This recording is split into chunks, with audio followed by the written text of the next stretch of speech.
Hey yo, what's good y'all, it's Stinger, and today I'm doing something a little bit different. Today I'm actually going to be doing a Q&A to celebrate 5,000 subscribers. I know it's an extremely original idea, feel free to steal it, but 5,000 really just crept up on me, I'm not gonna lie. So before we start the Q&A, I just want to give a big thank you for 5,000 subscribers. I know it's pretty cliche to celebrate relatively small numbers like this, but 5,000 is a number that I wouldn't have thought I would reach within a year of making this channel, let alone at all. I really just made this channel because I enjoyed teaching others about music. So the fact that I have such a large audience to teach it to is incredible. But without any further ado, let's get into the Q&A. The first question is from Prod by YVN, and he says, what's really drive you or what you do when you're not inspired to keep going? And there are multiple answers to this question. Firstly, my inherent drive to just be a full-time music producer is most of the time just enough to get me to do something. Because I have that specific goal in mind and I myself am very obsessive, if I can do anything to achieve that goal, I'm going to do it. But if I'm really just not feeling it, sometimes I'll just take a lazy day. Usually I'll do one of these every week, every 2 weeks. And it's important to have a day where you do nothing just to refresh your creative juices, and it allows you to do other things aside from music.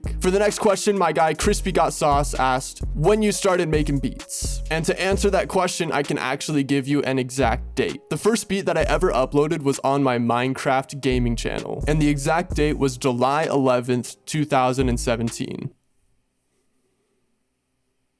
So, whoa, that's actually crazy. So I'm recording this on July 11th. So today is, I guess, the 6-year anniversary from when I dropped my first beat. That's a crazy coincidence. Also, don't try to find the Minecraft channel because you won't be able to. Next, Bobby Nil asks, what are your biggest influences? In terms of content creation, I have a couple of big influences. Firstly is Tryfreeze. He actually inspired me to create this channel to begin with and start doing tutorials. So most likely, if I hadn't have found Tryfreeze's channel, I wouldn't have made this channel. And in terms of music production in general, Breakins is definitely a huge influence. Next, WowKT asks, do you actually have syphilis? Yes. Next, skid02 asks, have you thought about making songs, like with your voice? And not only have I thought about it, I've actually done it. I've made a couple of songs in the past, but I don't have a good voice for rapping or singing. So I've mainly just been focusing on music production. But if like a genie comes up to me one day and is like, hey, you get one wish, I'd ask to have an incredible singing voice. That way I'd be able to make music. So yeah, I've made music, but I just don't do it often. Next, prod.lived asks, what's the worst beat that you have? And the worst beat that I have actually has a bit of a backstory. So if you've been on the YouTube type beat game for a while, you'll probably recognize the name Kashabian. And that is because he was like a notorious troll in the type beat community. He would go on everybody's channels and just berate their beats.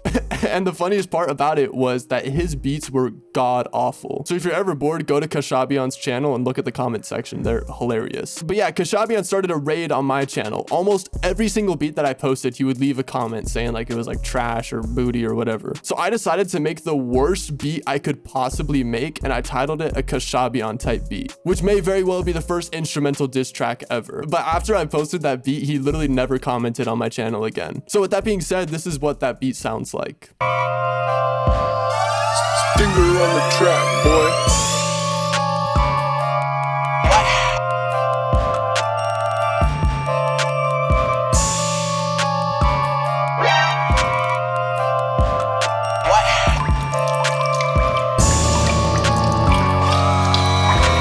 Next, my guy Rich J Music asks, what keeps you motivated and how do you maintain consistency? I already touched a bit upon what keeps me motivated, but in terms of consistency, I operate under one rule, and that is, can I do this for a year? So for example, my current upload schedule is 1 tutorial a week. And if I ask myself, can I upload 1 tutorial a week for a year, 2 years, 3 years, 5 years? And to me, that answer is yes. It fits into my schedule very well, and I'm able to do at least 1 tutorial a week. Whereas if I told myself, okay, I want to do 4 tutorials a week, if I ask myself, can I do that for a year or more consistently? The answer is probably no. So the biggest way to stay consistent is just to view it long term. Next, Rich J Music as well asks, have you ever had to overcome any bad experiences in music yet, and how did you overcome it? I'm very grateful to not have any overwhelmingly bad experiences in music, like any record deals or bad management or like conflict with labels. But I'd say the biggest experience I had to overcome in music was just getting over that initial barrier of learning. Because of how broad of a spectrum music is, it takes forever to learn, obviously. So I really had to stay dedicated for like the first 2 years that I was making music on just learning as much as I could. And that meant watching music theory tutorials, BusyWorks beats tutorials, like type beat tutorials. And by gaining all of that knowledge in the first couple of years, I was able to become a more fully fledged producer. Next, Tel Soto asks, best drum kit / sound kit that you have on your PC. Now I'm gonna avoid being biased here because I use my own kits a lot, but aside from my own kits, I have a couple of go-tos. Those are the Starboy Rob Stash kit, the Tri-Freeze ATL Culture kit, and Loop Legends 2023 drum kit. As of recently, I've been using those for pretty much every single beat. So yeah, if you were thinking about getting one of those, I heavily recommend them. I'm gonna butcher this name, but Niano asks, how do you start making beats? And that is a very complicated question, but I will say you don't need a bunch of things to start making beats. Literally all you need is something to have a DAW on and a DAW. And for me, when starting out, that was my iPod Touch and FL Studio Mobile. And that's literally what I used for like the first year of making beats. Aside from that, all you really need in terms of learning is YouTube and trial and error. YouTube is great for getting down the fundamentals of music, but really the best way to learn in my experience is just to make a ton of beats and learn from making them. Next, WowKT asks, do it clap.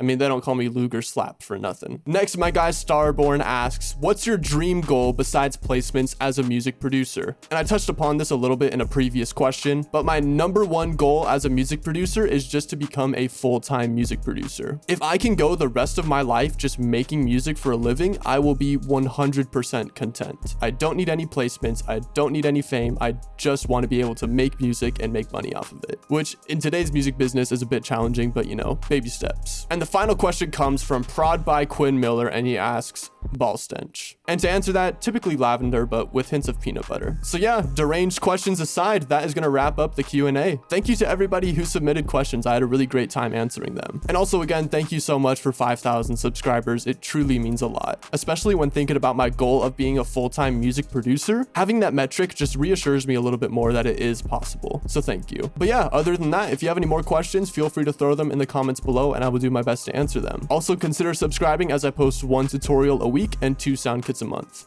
Other than that, that's going to be it. Peace.